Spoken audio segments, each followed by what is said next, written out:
Adam dan Hawa mulai mendengarkan perkataan iblis. Keikhlasan tiada lain adalah kegiatan yang Rasanya dilakukan memang lezat hingga keduanya lupa. Tapi sesungguhnya ia bagai binatang. Dan saat itu ia merasa nyawanya sudah sampai. Yang lain berpikir ia hanya bagian dari dongeng.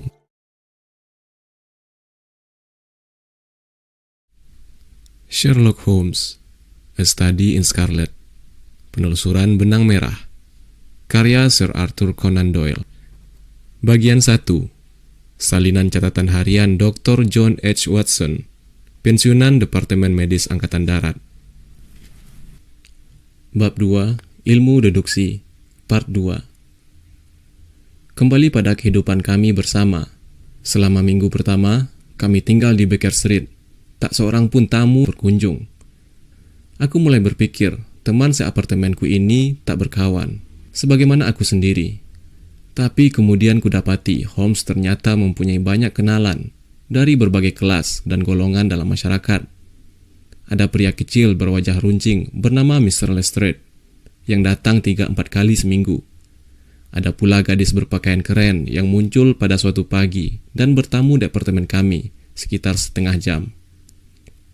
Pada hari yang sama datang seorang pria beruban, mirip pedagang Yahudi, diikuti oleh seorang wanita tua. Dari bangsawan sampai portir stasiun kereta, semua pernah mampir di apartemen kami.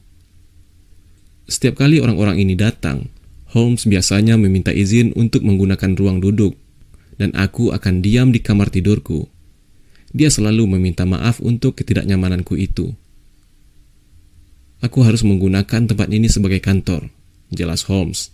Orang-orang itu klienku. Sekali lagi aku mendapatkan kesempatan untuk mengajukan pertanyaan.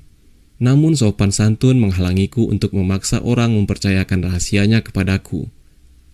Holmes pasti memiliki alasan kuat untuk tidak membicarakan pekerjaannya. Tapi beberapa waktu kemudian, ia sendiri yang menyinggung masalah itu. Aku ingat ketika itu tanggal 4 Maret. Aku bangun lebih awal daripada biasa dan mendapati Holmes sedang sarapan. Sarapanku sendiri belum tersedia. Karena induk semangku tahu, aku biasa makan agak siang. Dengan jengkel, meskipun perasaan itu sebenarnya tak beralasan, aku membunyikan bel dan memberitahukan bahwa aku telah siap. Sambil menunggu, aku meraih majalah di meja dan mulai membolak-balikannya. Sementara Holmes dengan tenang menikmati roti bakarnya. Salah satu artikel dalam majalah tersebut judulnya ditandai dengan pensil. Wajarlah kalau aku pun membacanya. Judulnya cukup hebat, buku kehidupan. Artikel tersebut berusaha meyakinkan pembaca bahwa seseorang bisa mendapatkan banyak informasi jika cermat dan sistematis. Menurutku, tulisan itu terlalu mengada-ada dan konyol. Argumen-argumennya cukup kuat, tapi deduksi-deduksinya terlalu berlebihan dan ngawur. Sang penulis mengklaim bahwa dari ekspresi sesaat, sentakan otot, atau lirikan mata, ia bisa mengetahui pikiran seseorang. Kesimpulannya tak mungkin salah, sebab ia sudah terlatih untuk mengamati dan menganalisis. Orang awam mungkin akan menganggapnya paranormal, padahal semua itu merupakan hasil penalaran yang logis. Dari setetes air, penulis memberi contoh. Seseorang yang mengandalkan logikanya bisa menentukan apakah air tersebut berasal dari Samudra Atlantik atau air terjun Niagara, meskipun ia belum pernah melihat kedua tempat itu. Jadi, seluruh kehidupannya dapat diumpamakan sebagai sebuah rantai besar yang sifat-sifatnya dapat dikenali bila kita memperoleh mata rantainya. Sama seperti ilmu lain, kemahiran deduksi atau analisis ini hanya bisa diperoleh dengan belajar dalam waktu yang lama dan penuh dengan kesabaran. Sayangnya, hidup manusia tak cukup panjang untuk memungkinkan siapapun mencapai kesempurnaan dalam bidang ini. Nah, sebelum Anda mencoba membaca pikiran orang seperti yang disebutkan di atas, sebaiknya Anda mempelajari hal-hal yang lebih mendasar. Saat bertemu seseorang, cobalah untuk menebak asal-usul serta profesinya dari penguatan sekilas. Sekalipun tampak sepele, latihan ini mempertajam pengamatan dan mengajar Anda untuk mengetahui hal-hal apa saja yang perlu diperhatikan.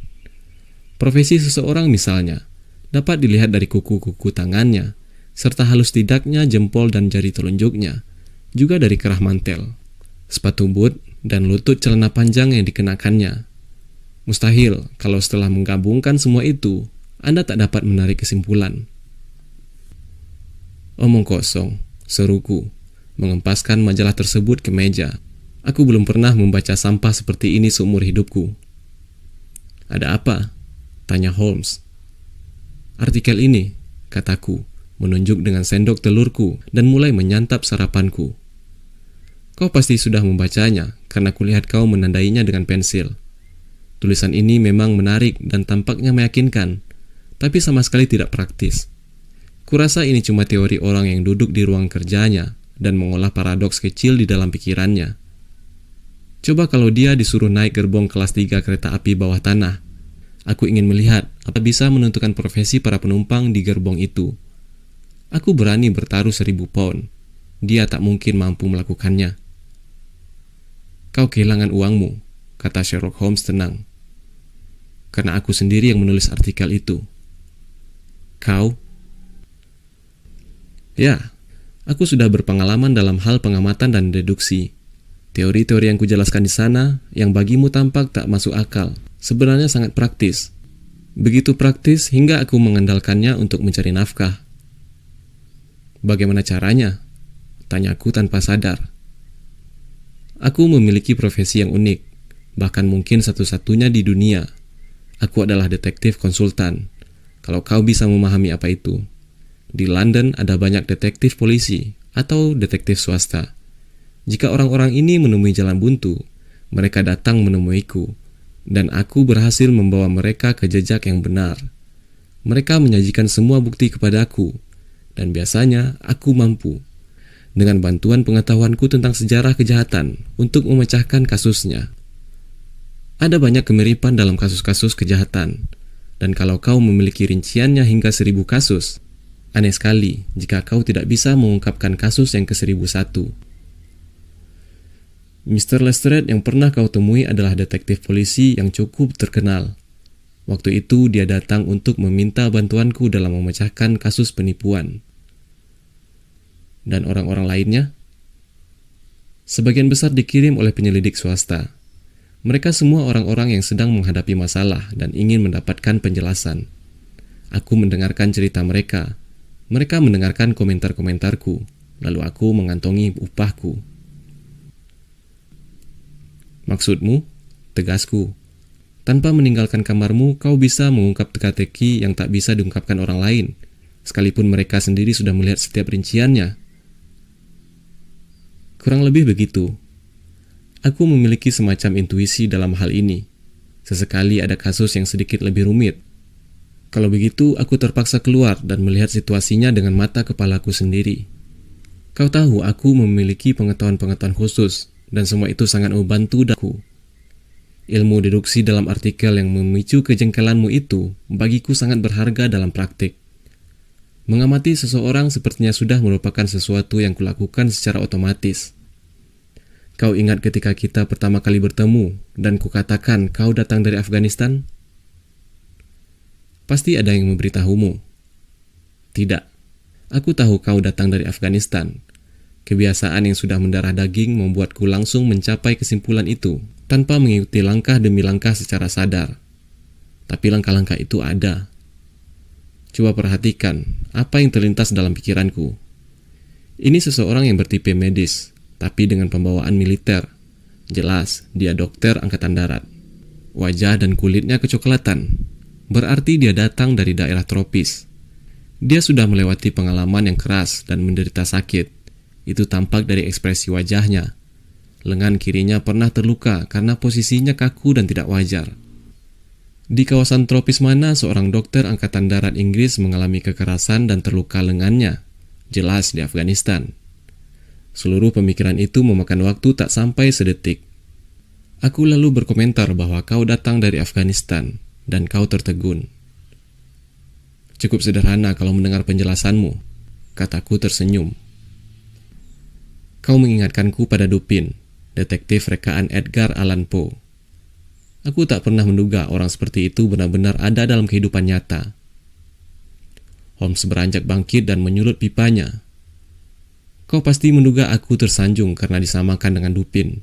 Tapi bagiku Dupin itu bukan apa-apa. Trik yang biasa dilakukannya yaitu mengungkap pikiran orang dengan komentar tajam setelah berdiam diri selama 1/4 jam.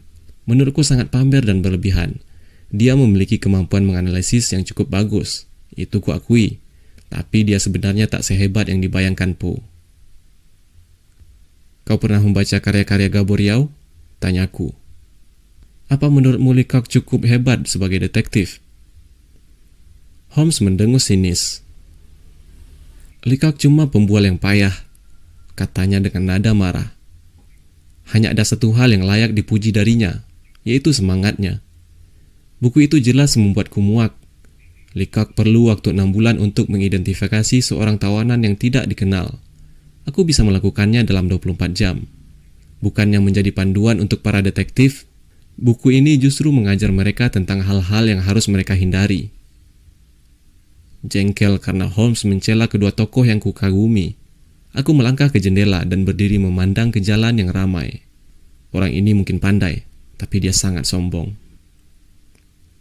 Akhir-akhir ini tak ada kejahatan yang seru, keluh Holmes. Apa gunanya kami para detektif memiliki otak? Aku tahu aku memiliki kemahiran dan pengetahuan yang akan membuatku terkenal. Tapi tidak ada kasus kejahatan yang layak untuk diselidiki. Kasus-kasus yang ada begitu gamblang, sehingga para detektif Scotland Yard pun bisa memecahkannya.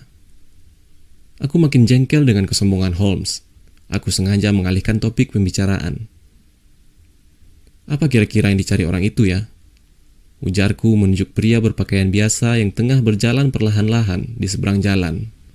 Memeriksa nomor-nomor rumah dengan gelisah. Ia membawa amplop biru besar yang tampaknya berisi surat.